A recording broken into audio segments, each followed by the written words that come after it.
Welcome to the No More Dead Friends podcast. I am your host, James Evans. We are not affiliated with any 12-step fellowship. If you are interested in meetings, please seek out a local 12-step meeting in your area. If you or a loved one is struggling with addiction and think that you might need treatment, please call 858-790-1937 to see what treatment options are available to you in your area. If you are having a medical emergency, please dial 911.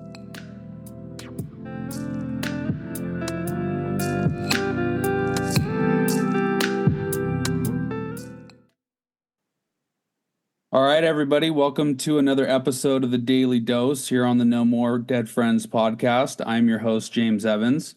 Today we have a really awesome topic of discussion today. It's going to be on harm reduction and maintenance drugs. And here with me today is my good friend, Cassie M. How you doing, Cassie? What's up? I am tired as all crap today, but I am doing wonderful and I'm blessed in general. How are you doing? I'm right there with you. It's the time change, man. I've just every year when we leap forward, it screws me up for a whole week, and we are just about midweek, and that's right where I'm at. So, as my sponsor always says, I'm exactly where I need to be. Word. Well, so yeah, we'll get kind of right into the topic. You know, this is one of those things that's kind of a controversial, or can be a controversial topic in recovery. Both of us work in the field. Both of us understand the importance of harm reduction and the importance of maintenance drugs.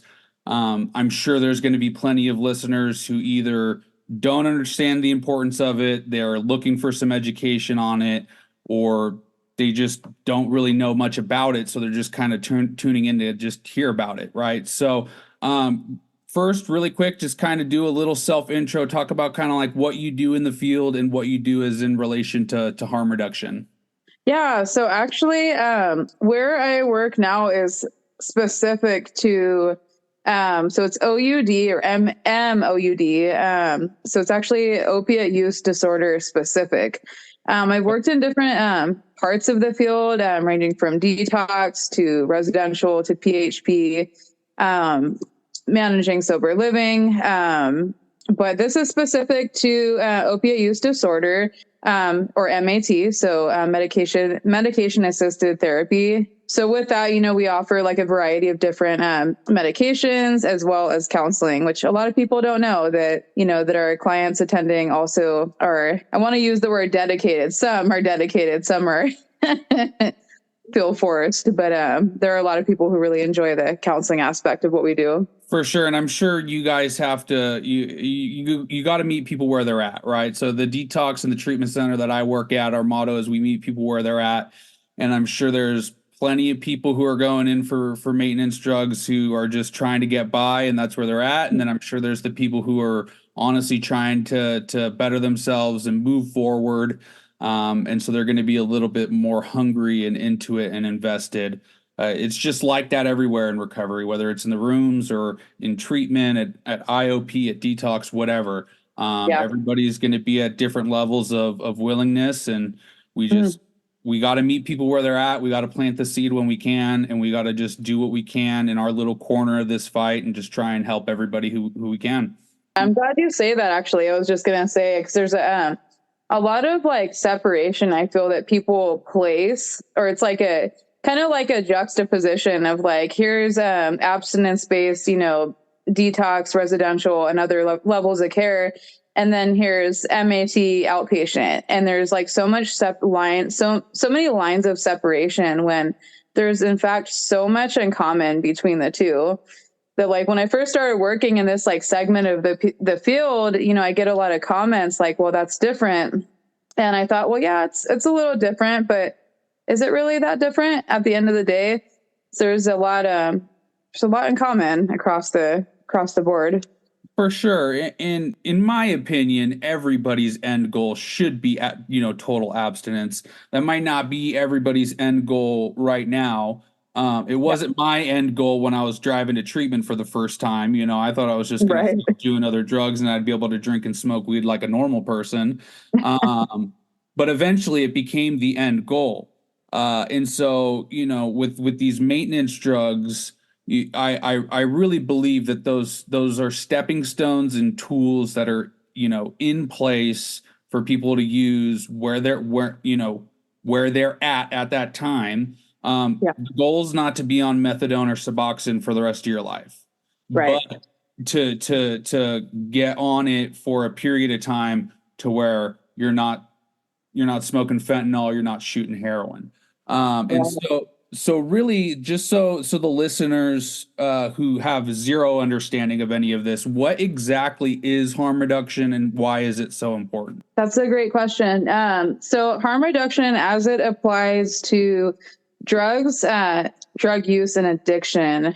So as it applies to that area, the way that I would define it is, to look at it as a way to, create more safety for people who are not yet dedicated to stopping using, or to provide, essentially like a safe alternative, and not just like with the safety, like to health. I mean, certainly like, it can be a life-saving measure, but to also like, help them in terms of like their legal status, socioeconomic, other parts of their health. So it's intended to, help kind of mitigate some of the harm, hence harm reduction.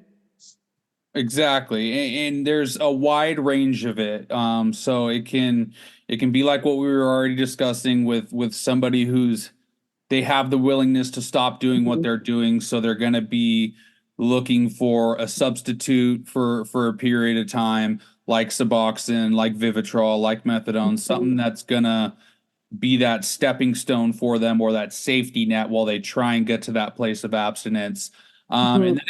then it goes further than that. I mean, when people are ultimately unwilling to even look at recovery, right? Like there's the Narcan distribution, there's the Mhm. overdose prevention aspect of it. There's going to be the clean needle distribution. There's going to be in some places, I don't know really any out here by us, but in some places there is even like the shooting galleries and the safe places for people to use needles and dispose of them properly. So there's really a wide range here of services for people, from ranging from someone who's unwilling that we're just trying to simply keep from dying, all the way Mhm. to someone who's at least a little bit of willing that we're going to try and get this person a little further into recovery. Yes. Yeah, exactly. So harm reduction can like really mean a variety of things, but essentially like creating more safety, and different services, like from what I do to, carrying Narcan in itself is a form of harm reduction. Because, at the end of the day, like some people aren't ready yet, and, we want to see them live to be ready. Exactly. We just don't want people to die. Yeah. That's really what it comes down to. It is you might not be willing today or tomorrow, but if we're able to keep these people alive, the hope is and the goal is that eventually we'll be at that point where then they can seek recovery. And so really quick, another question I had for you here: what is like a common misconception or what's misunderstood about harm reduction? Is there anything about that you'd like to discuss? Yeah, I mean, I feel like the most common stuff definitely would be like people viewing it as we encourage people to continue to use. And my favorite, actually, personally, as somebody who works in OUD, opiate use disorder, is there's a lot of misconception that not so much like the counseling staff, but like I think just, people in ownership and upper management want to keep people in treatment there forever. That's our goal, is to get people in and keep them there. And there is so much like recidivism, like in where I work, and we have, we treat 500, nearly 500 patients. That it's not even about that. Like, people are gonna, I mean, this sounds sad, they're going to come and go regardless, but I don't think anybody's goal where I work specifically anyway is to get people and keep them there, unless that's what's best for them in that meantime. So I hear that quite a bit. I think that's a You know, misconception about just treatment in general. totally. I know around the time we got sober, shortly after that is when like those rehabs in Orange County got all raided and busted with like the brokering stuff. And Yeah. if you have no idea about any of that and you're listening, go ahead and just Google body brokering, Orange County rehabbed, Mm-hmm. and look at the stuff that happened like 2017, 2018, 2019. And it's like that it is really kind of almost tarnished the reputation of the industry, that there's so many people that don't see all the people on the front lines who are really out Yeah, here fighting this fight and are, absolutely. in 97, 98% of the places that I either work with, have toured, have had the chance to work with, are just amazing, awesome, solid programs with great people. And the few and far between, the couple places that I've seen that I just kind of didn't really like or enjoy, really just came from like my personal perception on places. And like some places might be like, they're an all out of network place, and it just seemed a little Yeah. janky. And it's like, okay, I know like an all out of network place is usually Mm-hmm. like gorgeous badass facilities, right? And so it's just my own like kind of like um and like I'm saying, I'm sure there's still some stuff going on, but as far as like I've made myself a pretty huge staple in the San Diego community, in the recovery field, and I don't see that type of stuff. Yeah. And so I think that there's just a common misconception when it comes to treatment, that's like everybody's goal is just the money, and we want to keep people sick, and all that stuff. And it Yeah. couldn't be further from the truth. I think the reality is that like the percentage of us that actually make it is such a small percent that Mm-hmm. that's really what we're up against. Mm-hmm. I'm surprised and I'm shocked and I'm astonished when I see people come into the rooms and they stay and they do what they're supposed to do. And they get this thing. Like, that's the shocker to me. It's not surprising to me when people come in and they try and it doesn't really work, Mm-hmm. because that's just kind of what happens a bunch, right? It's the fight that Yeah. we're fighting. Well, So I forgot to mention this too. Like when you asked it, I think I mentioned it earlier in one of the earlier questions too, but maybe not at every opiate use disorder facility, but definitely at the one that I work at and in our sister clinics. Again, people are committed to group and individual counseling. Um, depending on like their insurance requirements and whatnot, but everybody is at a minimum required to do individual counseling, and many do really well and they thrive and, go on to, utilize this as a stepping stone, like you said, and they really yeah. value the counseling. And many people know that, don't know that the counseling aspect even exists in MAT. For sure, yeah, and I never personally was on maintenance, but I've had to take clients to maintenance clinics before and stuff like that, and I see, right, like there's so many people who have to go in daily for their doses.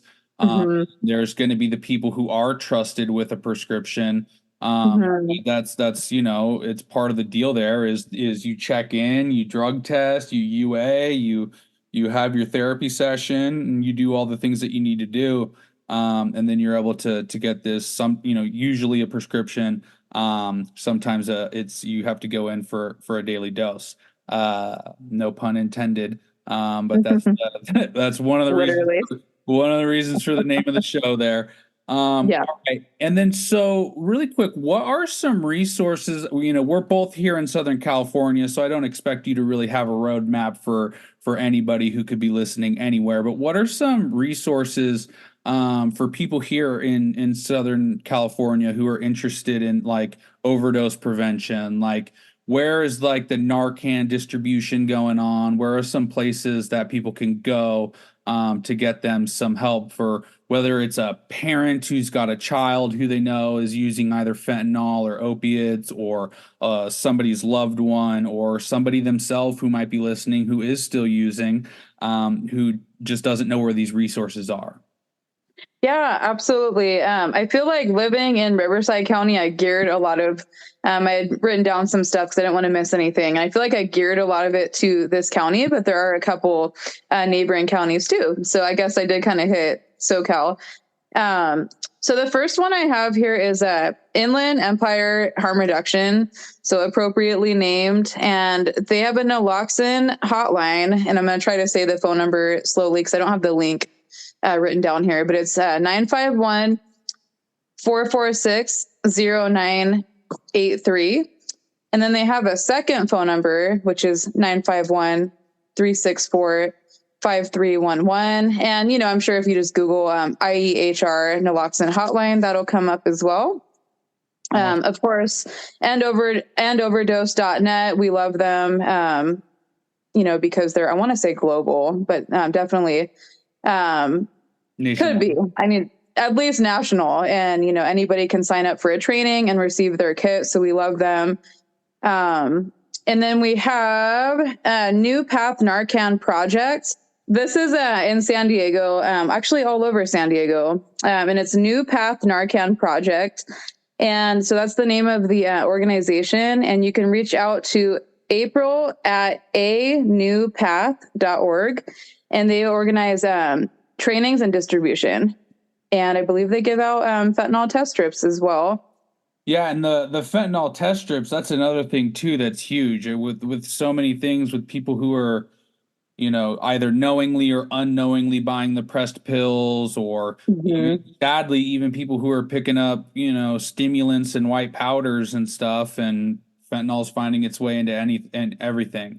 So any type of drug test kit or anything like that, just to make sure that there's not fentanyl in what you're using, is super, super important, because if you don't have any tolerance, it doesn't take much for that stuff to take you out.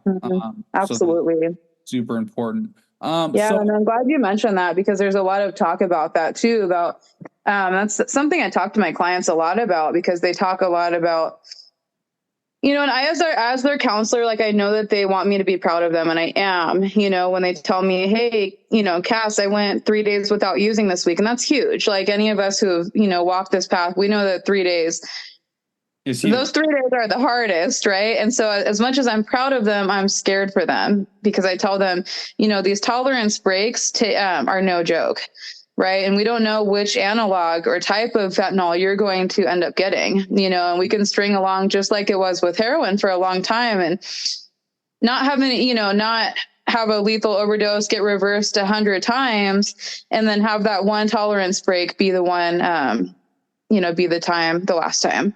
Right. And so there's a lot of talk about, like, I can't pick up where I left off, but we really can't pick up at all. And that's where, fentanyl has left us. Yeah, for sure. And that's the end goal. And we're just trying to keep people alive, Yeah. So let's circle back a little bit and talk about some of the maintenance drugs. What's like the purpose of the maintenance drugs, and what is some of the differences, right? Like, so there's methadone, there's Suboxone, there's Vivitrol, there's, naltrexone. What is kind of the purpose for these drugs? And can you kind of just discuss a little bit on some of the options? Yeah, absolutely. So, going down the list, and I want to say too, like, when a client comes into the facility where I work at, I always will talk to them, even if it's like not in like congruent with what the facility I work at is maybe I don't want to say pushing, because they don't push any particular medication, but even if it goes against maybe what everybody else there that works there is agreeing with, I will look at this client and say, I want to see what's best for you, which medication, if any of these, maybe this level of care is not appropriate for you, right? That's something I really look at. But with that said, the medications that we offer is methadone, Suboxone, and I'll describe all of them a little bit more too. But it's methadone, Suboxone, Subutex, Sublocade, and Vivitrol. Got it. And so those are the medications that we offer, with some of those being a partial agonist and, some not. So the best way I could describe that would be, like a Suboxone would be like a partial agonist, right? So it's, not like occupying the opiate receptor. So meaning, I don't want to say a lot beyond that, but like that's basically kind of, the way it is. Whereas like the with methadone, that's going to go in and occupy the opioid receptors, hence being a synthetic opioid, so that's where a lot of people have, the people that do have success with it have success because, they feel okay enough. And I see that with both methadone and Suboxone, but I hear it a little bit more with methadone. And it makes sense because it goes in and occupies those opioid receptors similarly to what, their drug of choice did. So exactly. And methadone's just one of those ones that if someone is at that point and that's the only thing that's gonna help them, I understand its purpose. It's just one of those things that being on the detox side of things, it can be hard seeing people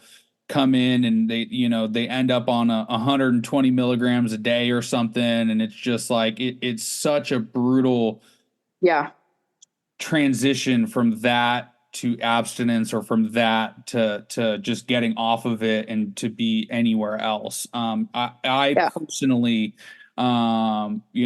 if someone is at that place where they need something like that, I personally prefer like the Suboxone or the Sublocade, mhm, stuff like that, or the Subutex, yeah, for maintenance personally. for And sure. I'm not a doctor, right? I'm just a moron who got sober with a half a brain cell, and I may have doubled in brain cell count. And About I too one am not. of I get them. it. Yeah. Like I too am a bozo on the bus, right? So I work in I'm a bozo on the bus with a KDOC too, but I'm not a doctor. I'm not a doctor. So with that being said, even like where I work, this is all like very general. Even where I work, there are some areas I have knowledge, but I always will refer it back to the doctor. Doctor. To our CTC, so our clinic doctor. I always weigh in clinically and always be honest with my clients, right? And it's good that you mentioned that. Yeah, methadone and Suboxone both, but they do create quite a medical dependency, and that's something that we see a lot of. It's hard, no matter what modality of treatment, to get and stay clean. And I see a lot of clients attribute how they're feeling to whether their methadone dose or their Suboxone dose, whatever it is adequate. And I have to like remind them that, hey, getting clean is hard, and we can't give the methadone or the Suboxone or whatever it is all the power here, right? Yep. Because the answer isn't always a higher dose. Like, we're making a humongous change in your life. And another thing that I like to just something that I don't agree with, that I hear a lot of even in my field, is that it should take all of the cravings away. And that's just not so. It should mitigate a lot of it. That's just not so, though, because, again, like getting clean, staying clean is hard, but it's possible, right? And that medication, in my opinion, is not intended, to completely take the cravings away. There's still a lot of work that has to be done. And that's what I try to remind my clients is, we can't give this medication all the power. You're doing something right here, and we're going to continue to build upon that, because there is a phenomenon of like urges versus cravings too, right? And sometimes, hey, we're cruising along and there's not a craving in sight, but there are those urges that are unexpected and they're powerful, right? So I work very specifically on urges just as much as cravings, especially with this stuff. Yeah, and it's important to understand too that it's a stepping stone or a safety net Mhm. for a period of time, for a transitional period. It's no different than when someone's smoking cigarettes and then they switch to nicotine patches, nicotine gum, the Zyn pouches Yes. or vapes even. It's just a stepping stone. It's not the end goal. And then, Absolutely. so I know you had mentioned you talked briefly about the methadone and the Suboxone, and then I know you do like the Subutex and the Sublocade. Would you mind just kind of like describing, like maybe differentiating the three? Because I don't necessarily know if anybody who's listening is going to know the difference between Yeah, Suboxone, Subutex, and Sublocade.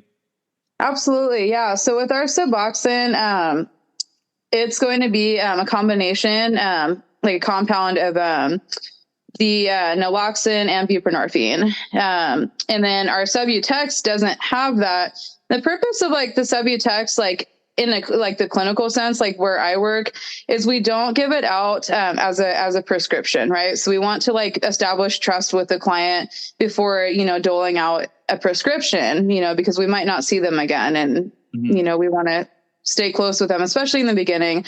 So we start people on that medication. Subutex is just the buprenorphine. Despite some confusion, you can still very much go into a precipitated withdrawal on Subutex too. I just want to like advise people of that, because there's a lot of misunderstanding about that. It's the buprenorphine itself that causes that. Yep. So that's the distinguishing factor between the two, really is that, it doesn't contain the naloxone. And we use that to kind of get people to the point of, building the trust in the rapport to get a prescription for the Suboxone. Then we have our Sublocade, which you can think of it as being very similar to Suboxone, but it's a once a month shot that actually where I work, we cover it through insurance, which is really awesome. The advantage I see with that medication is that, again, I view this as a stepping stone too, and I like to keep it as short, people's time with this medication as short as possible. And I think Sublocade can be a really good answer for getting off of Suboxone because it sort of self-tapers itself. Because what I see a lot of is, people can get, and this is not for everybody, everybody's experience is different, but sometimes people are able to taper down and do pretty well, but then they get down to that last little bit. And I think this is true for so many things. And it's like, ooh, this has gotten really hard, the letting go completely. And the body knows that, right? So the Sublocade can be a really good answer to transitioning off of Suboxone, since, again, it self-tapers itself. Yeah, and then really quick before we hop into Vivitrol, you had mentioned the precipitated withdrawals for somebody who's listening who doesn't know what precipitated withdrawals, or people who just have no understanding, have never seen it. Do you mind describing it really quick, what precipitated withdrawals are and what's best to avoid it? Absolutely. Yeah. Yeah. And it's gotten especially hard with fentanyl being, what it is. We see a lot more of it. But the precipitated withdrawal, you can think of it like an accelerated, early onset of withdrawals times 10, right? Because, if we take a medication that's intended to occupy an opioid receptor or to bounce off of it, like, Suboxone does, and a person has actively used, or it's been in their system recently, it's going to go in and rush that drug off of the receptor, rather than it gradually, withdrawing like a person would if they're naturally going through the withdrawal. So severe, quick withdrawal. It's usually, unless somebody has a health condition, they're not going to, die in most cases, but it sure feels like you are. It sucks, and it sucks so bad. I've been there. Quickly onset, and 10 times, 20 times worse than what you would have experienced if you just dealt with it. Absolutely. So I always try to convey to people when they're coming into treatment and they're coming off of opiates, I don't care if you shot up right before you walked through the door. Yeah. Just let us know, because you have to wait, whether it's 16 hours or 24 hours or even up to sometimes 36 hours, whatever it is, depending on what you've been on and for how long you've been on it. It's very, very important that we know when your last use was, so we can give you the Suboxone or whatever it is at the proper moment. Because it's not like when someone's coming off of alcohol and we could just breathalyze them, and as long as they're blowing zeros, we can give them Ativan now. Yeah. There's no blowing zeros for opiates, right? So especially with fentanyl, because again, there are those analogs, and then there are all these different types being made, and so it's so hard to know exactly what a person's. We work it out, we take care of our people, but it's fentanyl is definitely complicated things with that, unfortunately. Again, we work it out, but it's hard. Yeah. And it can be tough for that trust to be set up and to be there in the beginning. And it I even know when I was going to treatment, it can be hard when they're telling you to tell them, what you've done and what's been going on and this and that. And you don't want to give too much, because that's just how we have to be out on the streets. We have to keep things bottled up or not open up, or, can't be saying what we've been doing too much, because we think we're going to get in trouble. But it's when it's treatment, this is a medical approach, and we need to we need to understand exactly what's going on so we can treat you accordingly. And if you're coming up of opiates, man, I cannot stress enough, those precipitated withdrawals are no joke. They are not to be played with. And as long as we know when your last dose was, then we know what to do. right? And we can Yep. get with the doctor, and the doctor can say, hey, at 3 o'clock on this day, they're good, or whenever. But if we Yep. don't know when that was, then we can't tell you that. Mm-hmm. All right. Well, Sure. this has been really good. Really quick before we sign off, kind of the last question here. What are some ways people can get involved in bringing harm reduction tools to their local area? Like I know you had already read off a little bit of the resources earlier.